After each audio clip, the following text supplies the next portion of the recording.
Senhor Presidente, muito obrigado por conceder esta entrevista à CGTN Português. No início deste mês, o senhor acompanhou o Presidente da Assembleia da República Portuguesa, José Pedro Aguiar Branco, em uma visita oficial à China. Quais foram os principais resultados dessa viagem? Sim, senhor. Antes de mais, muito obrigado por estarem a fazer esta entrevista. Para nós é sempre importante, para a Câmara de Comércio e Indústria Luso-Chinesa, estar presente e, sobretudo, numa visita como esta.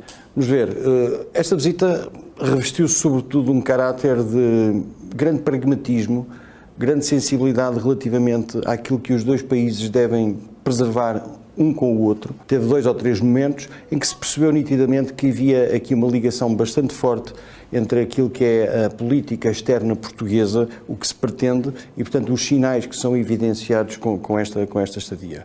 Portanto, sumarizando, isto é uma visita em que o que foi pretendido transmitir é que Portugal e a China têm uma relação muito antiga, querem continuar e aprofundar essa relação. Gostaríamos que o senhor nos apresentasse a Câmara de Comércio e Indústria Luso-Chinesa.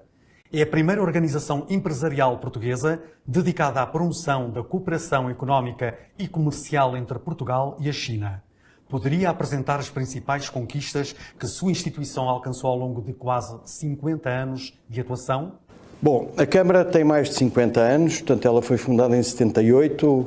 A Câmara, fundamentalmente, e eu acho que esta é a mensagem que deve ficar nesta entrevista, a Câmara é um facilitador da relação entre Portugal e a China, sobretudo para as empresas portuguesas que pretendem ir investir na China e sobretudo para as empresas chinesas que pretendem investir em Portugal. Mas não nos ficamos apenas por aqui. Achamos que todos os países de língua portuguesa podem beneficiar de um trabalho da Câmara de Comércio e Indústria Luso-Chinesa.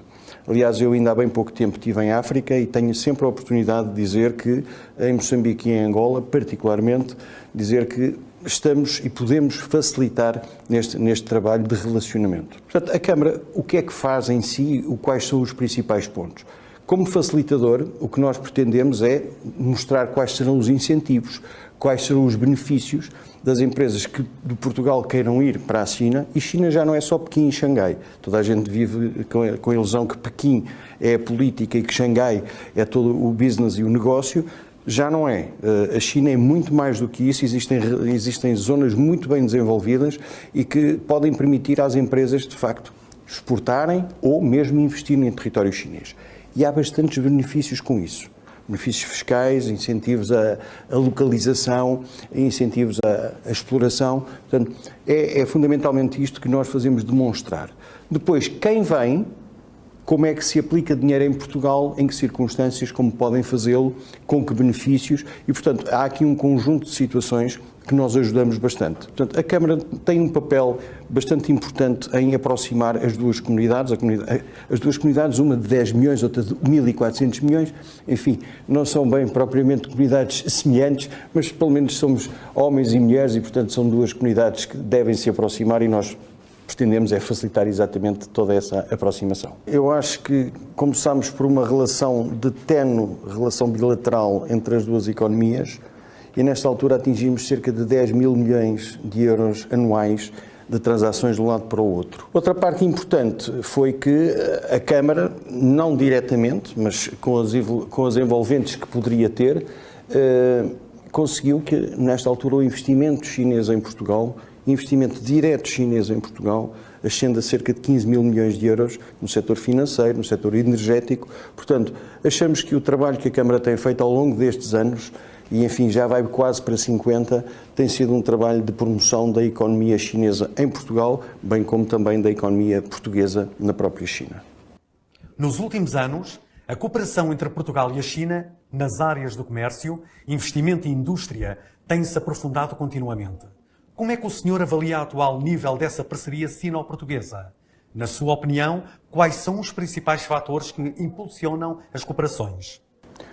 Vamos ver, parece-me que há um primeiro passo que tem sido feito, ou foi feito, que é a cooperação universitária. Isto é muitas vezes pouco falado e pouco divulgado, mas efetivamente existe uma cooperação entre escolas chinesas e escolas portuguesas. Leiria, a Universidade de Aveiro, portanto, existem aqui algumas trocas de cultura e, sobretudo, de educação. E isto tem resultado muito bem em termos de como é que se encara um lado e outro. Perceber cultura, perceber as formas de estar. Onde é que nós desenvolvemos as principais trocas comerciais? A agricultura, nós sabemos que de facto somos muito fortes nessa matéria, mas onde cada vez mais queremos incidir e achamos que existe espaço para progredir, será na energia, será na robotização industrial. Portanto, toda esta parte de uma nova economia, de armazenamento de energia, portanto, tudo isto é uma cooperação muito estreita entre a China e Portugal. E, sobretudo, porque a China tem uma escala que nós não temos e que pode, de alguma maneira, ajudar-nos nesta própria transição energética, onde nós bem sabemos que nós, Portugal, estamos bem em termos do que é que consumimos de energia limpa, mas podemos também, ao mesmo tempo, ainda ser melhores do que o que somos. E, portanto, esta parte da robotização industrial, a parte de tudo quanto é data centers, tudo quanto é a parte de AI, acreditamos seriamente que são situações muito importantes e que podemos ajudar a China a exportar estes conceitos que muitas vezes não são tão bem aceitos na comunidade internacional. Os desafios e os challenging internacionais são demasiado elevados e muitas vezes não se consegue reconhecer à primeira o avanço que existe no AI por parte da China. E, portanto, quem o reconhecer ficará com certeza em vantagem. Nos últimos anos, a iniciativa Uma Faixa, Uma Rota tem avançado continuamente e a cooperação entre Portugal e a China também se tem expandido nesse quadro. Como avalia os principais resultados alcançados pela participação de Portugal nesta iniciativa? E que impactos concretos essa cooperação trouxe para a economia portuguesa e para o desenvolvimento das suas empresas? Vamos ver, a iniciativa que fala é uma iniciativa muito importante para a China e para a abertura da China ao mundo. No fundo, é isto que nós estamos a falar. É a China chegar a todos os pontos do mundo, seja por terra, seja por mar, porque, sobretudo, as pessoas ficam só com a rota da seda e esquecem-se que existe todo um conjunto de rotas por mar que foram e estão a ser desenvolvidas, seja na América do Sul, seja na parte da África Oriental. Portanto, isto é algo muito importante. A iniciativa também tem em conta outra parte importante para a CPLP, para a Comunidade de Língua Portuguesa, onde efetivamente houve pontos de tocar por parte da China relativamente a esses países. Não só os CPLP de África, como também o Brasil.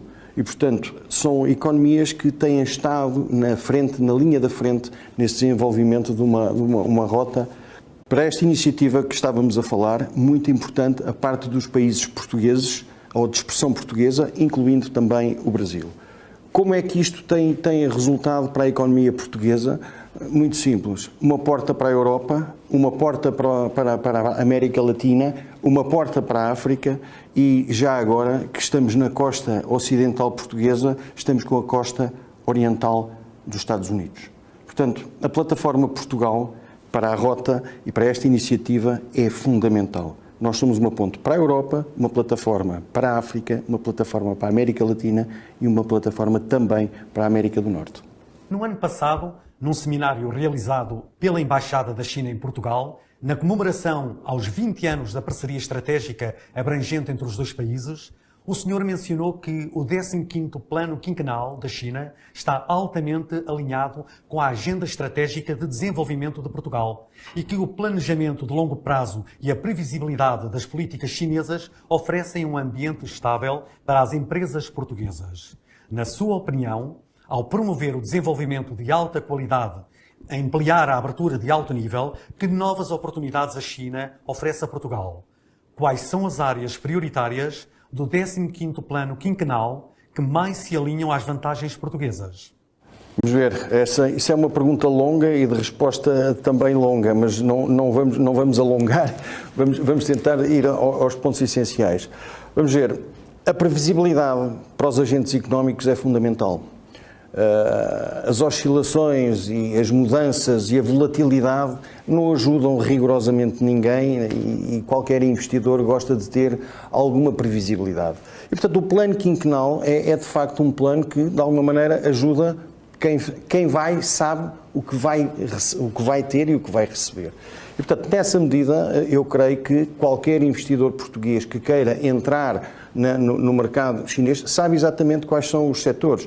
A energia, a transição energética, tudo isto são setores onde nós até temos algumas competências também e onde podemos saber exatamente o que é que podemos oferecer e o que é que vamos receber. E isso, para qualquer agente económico, é fundamental.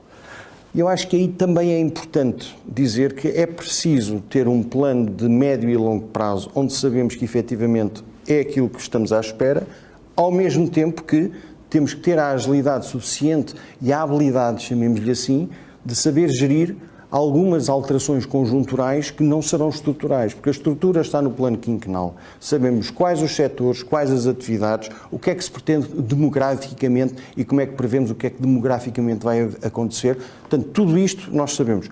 Depois, existem algumas alterações de percurso conjunturais e essas temos que ter a habilidade suficiente para a gerir e, de alguma maneira, adaptá-las o melhor possível àquilo que é a estrutura do plano. Portanto, quando nós dizemos os agentes económicos precisam de previsibilidade, é fundamental para que nós consigamos atingir os objetivos e sabemos ao que é que nos propomos. E isso é muito importante. A China é a quinta maior fonte de investimento de Portugal. E Portugal é um dos países da União Europeia que mais recebe investimento chinês per capita. Nos últimos anos, embora o investimento chinês tenha sido bem sucedido em Portugal, enfrentou obstáculos no seio da União Europeia. Neste contexto, quais são as suas observações sobre as perspectivas futuras da cooperação de investimento sino-portuguesa? Que novas tendências estão a surgir nessa cooperação? Muito bem, uma pergunta que exige algum cuidado na resposta. Eu acho que nós devemos olhar para a China como um concorrente e como um parceiro. Vamos ver, como concorrente, isto significa o quê? Significa que poderão existir áreas estratégicas onde cirurgicamente devemos ter cada uma a sua opinião e o seu caminho. Como parceiro, que é a maioria dos casos, são situações em que ganham ambas as partes. A União Europeia não tem uma voz única relativamente à China. Aliás, há várias políticas da União Europeia que são emanadas por Bruxelas e que há países que adotam de forma diferente. Isto é, nós temos a Espanha, por exemplo, que nesta altura faz visitas sucessivas à China, possivelmente com acordos interessantes, nomeadamente nos veículos elétricos, 2 ou 3 fábricas. Nós, por acaso, em Portugal, temos agora o investimento da Calvo, em Sines, que também é importante. O primeiro-ministro francês também visita a China. Portanto, há aqui várias situações e várias velocidades que são sinais de que cada um, dentro da União Europeia, olha um bocadinho para si próprio e depois então entende que há um entendimento global. Não é verdade. E nós sabemos que não é verdade, e o que eu acho que é mais importante é que não deve ser o país de origem que deve ser o fator seletivo daquilo que nós compramos ou deixamos de comprar, deve ser apenas e só as características do equipamento ou as características dos serviços é que devem ser um fator decisivo se queremos ou não queremos este tipo de situação. Nos últimos anos, a União Europeia tem mencionado com frequência o conceito de redução de riscos na sua política em relação à China. Em comparação com a postura mais positiva de Portugal, alguns países da União Europeia mantêm uma relação complexa de cooperação e competição com a China em setores estratégicos, como o de veículos elétricos. Se lhe pedisse para definir o papel da China para a Europa, diria que é mais um rival ou um parceiro? E como Portugal pode desempenhar um papel ativo na promoção da cooperação económica e comercial entre a China e a União Europeia? Eu acho que já na pergunta anterior eu introduzi um bocadinho o tema da parceria e da competição. Vamos ver, parece-me que há setores, e volto a frisar, onde a competição vai existir. Não há como. E sabemos que, enfim, estamos a discutir muitas vezes não só tecnologia, estamos a discutir fatores de produção, como sejam os custos de mão de obra, Enfim, há aqui um conjunto lato de situações que pode configurar, e configura, não é pode configurar, configura alguma competição. Mas, ao mesmo tempo, eu acho que há possibilidade de parcerias. Vamos ver, os veículos elétricos podem ser montados na Europa, ou o desenvolvimento de baterias. Há um conjunto de situações que devem ser encaradas como mais de parceria do que propriamente de competição. Claramente que aquilo que são os fabricantes tradicionais dos veículos, e veículos não elétricos, tanto a combustão, sentem aqui, ou sentiram, porque a China fez um salto. Houve uma disrupção. A China não investiu em carros a combustão e passou 10 anos ou 15 anos à frente. E, portanto, a Europa sentiu-se um bocadinho e sente-se ameaçada com esta situação. Agora, eu acho que ao mesmo tempo houve já alguns países que tiveram essa noção e deram também eles o salto e reconverteram todas as suas fábricas que eram para veículos a combustão. Aliás, nós temos em Portugal esse exemplo. Temos um grupo no norte de Gaia, eu não vou mencionar só por uma questão de não publicidade. Enfim, também posso mencionar, não tem problema nenhum. O grupo Salvador Caetano é um grupo que está no assembling, está ligado a várias marcas de veículos chineses e também tinha os veículos a combustão e tem outro conjunto de marcas. Portanto, aqui temos que encarar que há parcerias e há negócios onde existem vantagens mútuas. Nesses, claramente que é continuar a investir. Havemos de ser competidores, sim, muitas vezes, olha, vamos ao setor de ponta do AI e vamos aos setores de pontas de energia e nós sentimos um bocadinho às vezes ultrapassados. Mas o facto de estarmos a ser ultrapassados não significa que não devemos também capturar aquilo que pode ser dado como valor acrescentado. Portanto, eu acho que esta história de que nós dizemos que a Europa e a competição, eu acho que se os países ou se as comunidades olharem para aquilo que é desenvolvido e tirarem o benefício que isto lhes pode aportar, em vez de andarmos aqui com barreiras ideológicas, chamemos-lhe assim, eu acho que era importante. E, sobretudo, haver informação e não muitas vezes desinformação sobre as reais pretensões de uma economia chinesa.